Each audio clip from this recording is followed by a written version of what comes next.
Let's define map state to props so that we can recognize the Redux state within this component. Map state to props will work very simply. We argue a function within the first parameter of Redux's connect function. This allows us to listen to a state as an argument with our passed function. So let's define map state to props right here. Camel case it.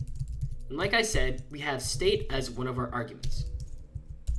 And for now, we'll simply console.log the state as state. And now we can simply pass map state to props to our connect function. Don't forget to save. Now let's inspect the element so that way we can see what happens when we add a reminder. So right now it's saying map state to props in connect must return a play object.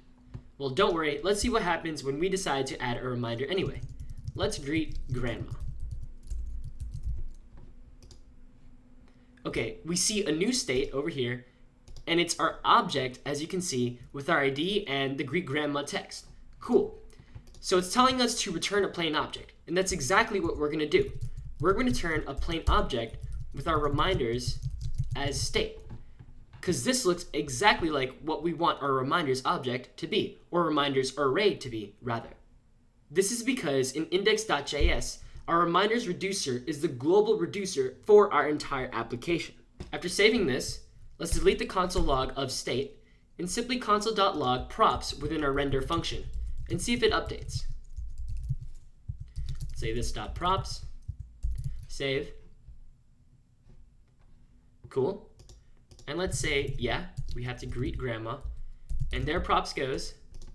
So after we add our reminder, the props here has our reminders, and it's our array of 1. Awesome!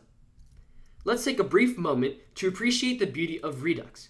Redux gives us so much power because we can access this part of our global state in any future component that we create. We simply need to connect our component to the global state in a similar manner that we did here with the app component. And then we can bind any action creator we define in the future in order to update the state of all of our components and our entire application. Now, in our previous applications, we simply passed down state from one component to the other because we had very simple problems with managing data. But imagine an entire social network. A web app like Facebook or Twitter could definitely benefit from having an implementation like Redux that allows each new component to access the global state. And I believe you guys will be creating these kind of social network applications, things that are really complicated.